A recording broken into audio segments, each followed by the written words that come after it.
ज़रूरी नहीं कि दुनिया में हर इंसान मशहूर हो, फेमस हो, उसको शोहरत मिले, वो कामयाब तरीन इंसान हो, उसके अंदर बहुत कॉन्फिडेंस हो। लेकिन कुछ लोग इसके बरक्स फेमस भी होते हैं, कॉन्फिडेंस भी होता है, कामयाब भी होते हैं।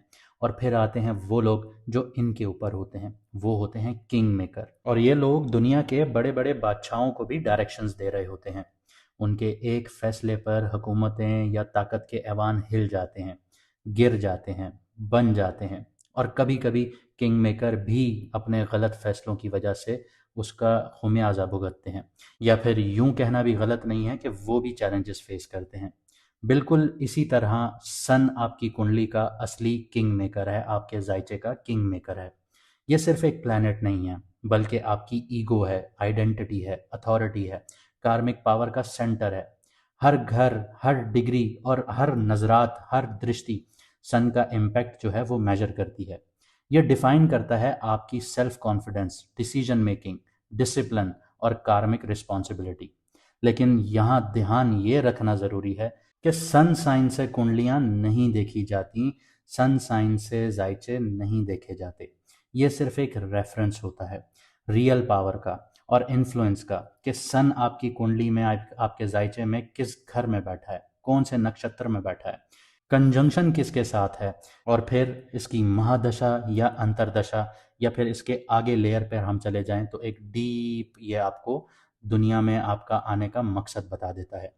अब ज़रूरी नहीं है कि ज़िंदगी में हर कोई डॉक्टर बने, इंजीनियर बने और वो कामयाब हो। काफ़ी इंजीनियर्स हैं जो इंजीनियर बन के भी नौकरी हासिल नहीं कर पा रहे। काफ़ी डॉक्टर हैं जो डॉक्टर बन के भी कामयाब नहीं हैं। तो सन बताता है कि आपकी लाइफ का मकसद क्या है। जिस तरह कुरान पाक में अल्लाह पाक फरमाते हैं कि तुम्हें लगता है कि मैंने तुम्हें बेमकसद पैदा किया है, तो सन यहाँ पे वही डायरेक्शन बताता है कि आपको किस तरफ आगे बढ़ना है और आपको वहीं पर फेम मिलेगी। आपने ऐसे भी कई लोग देखे होंगे कि जो डिग्रियां तो पूरी कर लेते हैं लेकिन उस फील्ड में वापस जॉब नहीं करते, फिर वो दूसरी फील्ड में जाके जॉब करते हैं और उनको वहाँ पे फेम भी मिलता है। लेकिन वो ज़िंदगी का वो हिस्सा क्रॉस कर चुके होते हैं जहाँ पे उनका प्राइम टाइम होता है। तो ये डायरेक्शन समझना बहुत ज़रूरी है कि आपकी कुंडली में सन कहाँ बैठा है। और जब सन पॉजिटिव हो तो इंसान में कॉन्फिडेंस होता है, क्लैरिटी होती है, लीडरशिप क्वालिटीज़ होती हैं, नेचुरली ये चीज़ें अनफोल्ड हो रही होती हैं। इसकी सबसे बड़ी मिसाल आप इमरान खान साहब को ले लीजिए। आप उनको देखिए कि उनके अंदर कॉन्फिडेंस भी है, क्लैरिटी भी है, लीडरशिप क्वालिटीज़ भी हैं, पॉजिटिव भी हैं। और उनकी जो लीडरशिप क्वालिटीज़ हैं वो वक्त के साथ साथ अनफोल्ड हुई। अब काफ़ी लोग इससे डिसएग्री भी करेंगे, लेकिन ये एक तल्ख हकीकत भी कह सकते हैं आप इसको। लेकिन अगर सन नेगेटिव है या नीच का बैठा हुआ है या नज़रात गलत बना रहा है, तो ईगो कॉन्फ्लिक्ट्स देगा, स्ट्रेस देगा, हेल्थ से रिलेटेड चैलेंजेस देगा, आंखों में सबसे ज़्यादा इसके इश्यूज आएंगे और कार्मिक टेस्टिंग भी फील होगी। और इंसान को अपने फैसलों का, अपनी रिस्पॉन्सिबिलिटीज़ का टेस्ट भी देना पड़ता है। अब बात करते हैं कि सन की जो करंट जर्नी है या करंट उसका जो सफ़र रहा है जनवरी से लेके अब मार्च में जो उसका ट्रांजिट है उस पर बात करते हैं। तो सन कैप्रिकॉन में एंटर हुआ 13 जनवरी तक और एक्वेरियस तक इसने ट्रांजिट किया। ये दोनों राशियां, दोनों जॉडियक, दोनों बुर्ज जो हैं ये शनि के हैं, सैटर्न के हैं। और सैटर्न सन का दोस्त नहीं है, दुश्मन है। जहाँ सैटर्न का घर था वहाँ आपको डिसिप्लिन, कार्मिक टेस्ट, चेक्स, स्ट्रक्चर्ड चैलेंजेस, ये सारी चीज़ों के सिग्नल मिले। 15 मार्च को सन जा रहा है पाइसिस में। वहाँ अब जिस घरों से निकला है उसका मालिक बैठा हुआ है, यानी सैटर्न खुद बैठा हुआ है, उसके साथ कंजंक्शन हो रही है। एस्ट्रोलॉजी में ये टेस्टिंग पीरियड है। रिस्पॉन्सिबिलिटीज आएंगी, सब्र दिखाना पड़ेगा, कार्मिक लेसन्स होंगे, ये सारी चीज़ें हाईलाइट होंगी। इस कंजंक्शन का जो इफेक्ट है ये हर इंसान की दशा और अंतरदशा के कॉन्टेक्स्ट में और भी सिग्निफिकेंट हो जाएगा। यानी आसान लफ्ज़ों में कि अगर आपको महादशा या अंतरदशा सन की चल रही है तो यहाँ पे अब बहुत इम्पॉर्टेंट रोल सन का आपकी ज़िंदगी पर हो जाएगा। और जिन लोगों की दशा या अंतरदशा सन की नहीं चल रही उनके ऊपर भी इम्पैक्ट आएगा, लेकिन माइल्ड आएगा, लेकिन आएगा ज़रूर। तो career, relationship, health, decision making ये डायरेक्टली इफेक्ट होंगी। ये टाइमिंग सिर्फ एक एस्ट्रोनॉमिकल फिनोमिना नहीं है, ये आपके पर्सनल कार्मिक रोड मैप का एक चेक पॉइंट है जहाँ पे रुक कर आपने समझना है। अगर आप चाहते हैं कि सन का एग्जैक्ट इम्पैक्ट आपके चार्ट में डिकोड हो, उसको देखा जाए, उसको समझा जाए कि आपने करियर के फैसले कैसे लेने हैं, आप किस फील्ड में आउटशाइन कर सकते हैं दूसरों को, आपके लिए ज़िंदगी में कौन से रास्ते हमवार हो सकते हैं, कहाँ पे कब कौन से फैसले लेने हैं, तो व्हाट्सएप का नंबर आपकी स्क्रीन पर आ रहा होगा। अपना अपॉइंटमेंट मैसेज करके बुक करवा सकते हैं। लिमिटेड स्टॉक होते हैं, ताकि आपकी कुंडली में पता चले कि किंग मेकर का रोल कहाँ पर प्ले हो रहा है और आप कहाँ पर किंग बन सकते हैं। अब सन जो है वो स्पॉटलाइट में है, और अब आपके डिसीजंस और एक्शंस भी स्पॉटलाइट में रिफ्लेक्ट होंगे। तो अब या तो सन का ट्रांजिट आपको बना देगा या आपको बिखेर देगा। इसके अलावा अगर आप लोग अपना मून साइन नहीं जानते, कि आपको पता चले कि आपने वीडियोस किस ज़ोडिएक से देखनी है, किस बुट से देखनी है, किस राशि से देखनी है, तो आप कमेंट सेक्शन में अपनी ओरिजिनल डेट ऑफ बर्थ लिखें। हमारी टीम आपको आपका मून साइन बता देगी। और अगर आप लोगों ने अभी तक चैनल सब्सक्राइब नहीं किया तो कर लीजिए, क्योंकि बहुत जल्द हम लाइव आएंगे और आप लोग फिर हमसे बात नहीं कर पाएंगे जो लोग सब्सक्राइब नहीं कर रहे, क्योंकि सब्सक्राइब करने के बाद ही आपके पास ऑप्शन खुलेगा कमेंट करने का। तो अब समझते हैं कि आपकी कुंडली का जो ट्रांजिट है, सन जो कर रहा है पाइसिस में, वो आपके ऊपर क्या इम्पैक्ट डाल रहा है। तो अगर आपका मून साइन या लगना जो है वो जेमिनी है, मिथुन राशि है या बुर्जूजा है, तो सन जो है वो आपके 10th हाउस में एंटर हुआ है। 10th हाउस जो है बड़ा ही सिग्निफिकेंट हाउस होता है, क्योंकि ये आपके करियर से जुड़ा हुआ है, आपके कर्म से जुड़ा हुआ है, आपकी रेपुटेशन से जुड़ा हुआ है, जो भी काम आप करते हैं उससे जुड़ा हुआ है, अथॉरिटी से जुड़ा हुआ है, पब्लिक इमेज से जुड़ा हुआ है, प्रमोशंस हो गए, जॉब शिफ्ट्स हो गई, ये फेम हो गया, सारा आपका 10th हाउस से जुड़ा हुआ है। अब यहाँ पे सन जो है वो करियर को एक्टिवेट कर रहा है। और जो जेमिनी की कुंडली में सन जिस घर का ओरिजिनली मालिक है वो 3rd हाउस है, यानी 3rd हाउस का लॉर्ड है।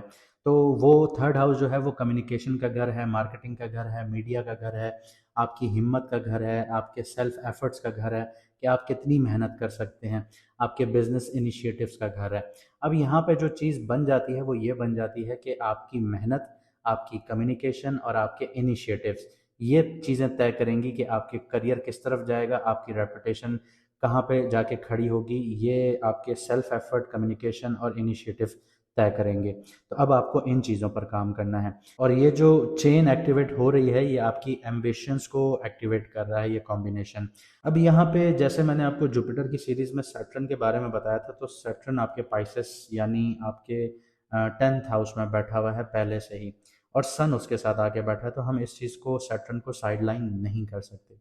सैटर्न आपकी कुंडली के 8th और 9th हाउस का मालिक है, लॉर्ड है।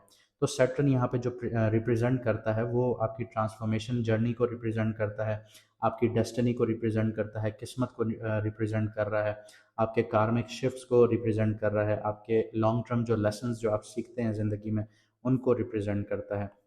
और बैठा वो आपके करियर के घर में है। तो करियर का जो जोन है आपका, वो सडनली बहुत कार्मिक जोन बन जाता है। तो यहाँ पे हैवी रिस्पॉन्सिबिलिटीज़ देखने को मिलेंगी, ऑफिस में ओवर टाइम देखने को मिलेगा, ओवर टाइम आप लोग काम कर रहे होंगे, लंबे लंबे टाइम तक आप लोगों को काम करना पड़ेगा, सीनियर्स का प्रेशर बहुत ज़्यादा डेवलप होना शुरू हो जाएगा, स्लो ग्रोथ होगी लेकिन परमानेंट ग्रोथ होगी। अब सन और सैटर्न की जो 7वीं नज़र है वो विर्गो पर पड़ती है, और विर्गो जो है वो आपका 4th हाउस है। 4th हाउस आपका क्या है? आपका घर है, प्रॉपर्टी है, माँ है, इमोशनल पीस है, मन का सुकून है, डोमेस्टिक कंफर्ट है, आपकी गाड़ी है, आपका रियल स्टेट है। तो ये जो चेन एक्टिवेट होती है, ये 3, 10 और चौथे घर की एक्टिवेट होती है। मतलब सीधी सीधी सी बात ये है कि आपकी मेहनत, आपकी कम्युनिकेशन आपके करियर को एक्टिवेट करेंगी, आपके घर की लाइफ पर इम्पैक्ट डालेंगी। तो आप कितनी एफर्ट करते हैं, आप कितनी अच्छी कम्युनिकेशन करते हैं, उतना ही अच्छा आपको रिजल्ट मिलेगा। और अगर ये दोनों चीज़ें ख़राब हुई और आप इनिशिएटिव्स नहीं ले पाए, तो ये दोनों चीज़ें आपकी ख़राब होंगी, यानी घर का सुकून भी ख़राब होगा और आपका करियर का पाथ भी ख़राब होना शुरू होगा। तो यहाँ पे आपके लिए जो स्टोरी बन जाती है वो ये है कि नई रिस्पॉन्सिबिलिटीज़ आपके लिए आएंगी, क्योंकि आपका जो करियर है वो सेंटर स्टेज पर आ जाता है। बड़ी और नई रिस्पॉन्सिबिलिटीज़ आपके ऊपर आना शुरू हो जाएंगी, प्रमोशंस की डिस्कशंस होना शुरू हो जाएंगी, लेकिन होते होते रुक भी सकता है। जॉब चेंज के थॉट्स बहुत ज़्यादा देखने को मिलेंगे, ख्यालात देखने को मिलेंगे कि मैं अब ये जॉब चेंज कर लूँ। इसके अलावा आपकी जो एक्सपेक्टेशंस होंगी वो ये होंगी कि मैंने इतना काम किया है, मुझे लीडरशिप क्यों नहीं मिल रही, मुझे लीडरशिप चाहिए, तो आप उसके लिए लड़ना भी शुरू करेंगे। और यहाँ पे जैसे मैंने आपको शुरू में बताया कि जो सन है वो किंग मेकर है, तो अब आपको ये पुश करेगा, अगर आपने मेहनत सही की तो ये आपको पुश करेगा लीडरशिप रोल्स में, यानी टीम के लीडर बन सकते हैं, आपको सुपरवाइजरी या मैनेजरियल इस तरह की पोस्ट मिल सकती हैं। और यहाँ पे जो थोड़ा सा रिस्ट्रेंट शो करेगा वो सैटर्न शो करेगा, स्लो ग्रोथ देगा लेकिन लॉन्ग टर्म स्टेबिलिटी के साथ देगा। और शर्त इतनी ही है कि आपकी कम्युनिकेशन कैसी है और आपकी इनिशिएटिव्स कैसे हैं, तो यहाँ पे आपको अब इन चीज़ों को समझना होगा। इसके अलावा काम का जो प्रेशर है वो बहुत ज़्यादा डेवलप होगा, अथॉरिटीज़ जो हैं वो आपके ऊपर प्रेशर बहुत ज़्यादा बनाएंगी, बॉस बहुत ज़्यादा डिमांडिंग लग सकता है आपको इस टाइम पीरियड में, डेडलाइंस बहुत ज़्यादा मिल सकती हैं आपको, टफ लग सकती हैं आपके लिए डेडलाइंस, रेपुटेशन जो है वो आपकी स्टेक पर आ सकती है। जिस तरह आपको सन पुश भी करेगा कि आप लीडरशिप रोल्स पर चले जाएं, तो वहीं पे आपकी रेपुटेशन जो हैं वो स्टेक पर भी आ सकती हैं, क्योंकि सन यहाँ पर वीक होता है पाइसेस में, और सैटर्न के साथ जब होता है तो और ज़्यादा वीक हो जाता है। अगर हम किसी का बर्थ चार्ट उठा के देखें, ये चीज़ मैं आपको एक्सक्लूसिवली बता रहा हूँ, कि हम किसी के बर्थ चार्ट को देखें और उसमें सैटर्न और सन को हम एक साथ अगर देख लें या नज़र बनाते हुए देख लें, तो ऐसे लोग जो हैं वो अपने फादर से, अपने बाप से मेंटली या फिजिकली दूर हो जाते हैं ज़िंदगी में। तो यहाँ पे आपको भी कुछ चीज़ें समझनी होंगी कि जो सन है वो वीक है, लेकिन काम आपको करना है, उसको अलाइन करना है। तो आपका जो ये पीरियड है ये करियर में ब्रेक थ्रू भी बन सकता है आपके लिए। अब जो आपके घर की ज़िंदगी है उसमें करियर का जो स्ट्रेस है वो बहुत ज़्यादा इम्पैक्ट डालेगा घर के एनवायरनमेंट में। तो वर्क लाइफ आपको बैलेंस करनी होगी, ये इम्बैलेंस होना शुरू होगी, क्योंकि आपका लंबे लंबे टाइम तक आपको ऑफिस में बैठना पड़ेगा, आपको ओवर वर्क करना पड़ेगा। तो यहाँ पे आपका जो घर का जो लाइफ है, घर की जो लाइफ है वो डिस्टर्ब होना शुरू हो जाएगी। घर पर भी काम करना है, बाहर भी आप लोग जॉब कर रहे हैं, तो वो घर वालों में मिक्स होके ना, तो ये घर की लाइफ आपकी इम्बैलेंस होना शुरू होगी। प्रॉपर्टी से रिलेटेड डिसीजंस भी देखने को मिलेंगे, रेनोवेशन से रिलेटेड आपके एक्सपेंसेस बढ़ सकते हैं, प्रॉपर्टी चेंज करने के एक्सपेंसेस बढ़ सकते हैं, सेल परचेज देखने को मिल सकती है। कुछ लोग इस वक्त में रीलोकेशंस भी प्लान कर सकते हैं, यानी एक जगह से दूसरी जगह भी जाना पड़ सकता है।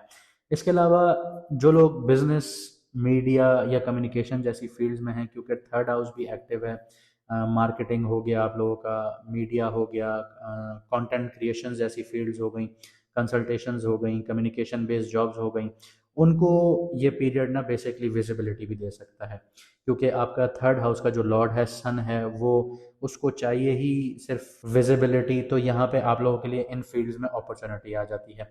लेकिन यहाँ पे इम्पैक्ट आपकी मेंटल स्टेट पर भी बहुत ज़्यादा आता है, तो मेंटल स्टेट जो है वो ट्रिगर कर सकती है, क्योंकि सैटर्न बहुत ज़्यादा प्रेशर क्रिएट करता है। लेकिन जेमिनी जो नॉर्मली एक साइन, जेमिनी को अगर हम देखें तो बहुत फ्लेक्सिबल साइन होता है, बहुत अडॉप्टेबल साइन होता है, हर चीज़ को अडॉप्ट करना जानता है। लेकिन जो सैटर्न का प्रेशर होता है वो यहाँ पे आपसे अडॉप्ट नहीं हो पाता, प्रेशर बहुत ज़्यादा बढ़ जाता है। आपको फील होगा कि मुझ पे बहुत ज़्यादा रिस्पॉन्सिबिलिटीज़ बढ़ गई हैं। तो ये एक्चुअली आपकी मैच्योरिटी का फेज़ है। तो इन शॉर्ट मैं आपको ये बता दूं कि आपका तीसरा, 10वां, 9th और 8th हाउस जो है वो एक्टिव हो चुका है, यानी इन टोटल करियर, घर की स्टेबिलिटी, लक और आपकी ट्रांसफॉर्मेशन, ये चीज़ें एक्टिवेट हुई हुई हैं। तो यहाँ पे आप लोगों ने सिर्फ डिसिप्लिन मेंटेन करना है, कम्युनिकेशन को बहुत ही अक्लमंद तरीके से इस्तेमाल करना है, बहुत ही लीनियंट वे में इस्तेमाल करना है। इम्पल्सिवली जॉब के डिसीजंस आप लोगों ने फ़िलहाल अवॉइड करने हैं, जज्बात में बह के जॉब से रिलेटेड कोई भी डिसीजन नहीं लेने, करियर से रिलेटेड नहीं लेने। रेपुटेशन को बहुत ज़्यादा प्रोटेक्ट करना है, क्योंकि ये जो पीरियड है ये करियर डिफाइनिंग फेज़ है आप लोगों के लिए। तो उम्मीद करता हूँ आपको ये कॉम्प्लेक्स सिस्टम समझ में आया होगा और आप अपनी ज़िंदगी के फैसले सोच समझ कर लेंगे और समझेंगे चीज़ों को। और अगर आपको हमारी मेहनत पसंद आई तो वीडियो को लाइक शेयर ज़रूर कीजिएगा, कमेंट सेक्शन में अपनी राय ज़रूर दीजिएगा, और चैनल को सब्सक्राइब करना मत भूलिएगा अगर आप हमारी लाइव ज्वाइन करना चाहते हैं। मुझे दीजिए यहाँ से इजाज़त, मिलते हैं अगली वीडियो में सितारों के सफ़र पर।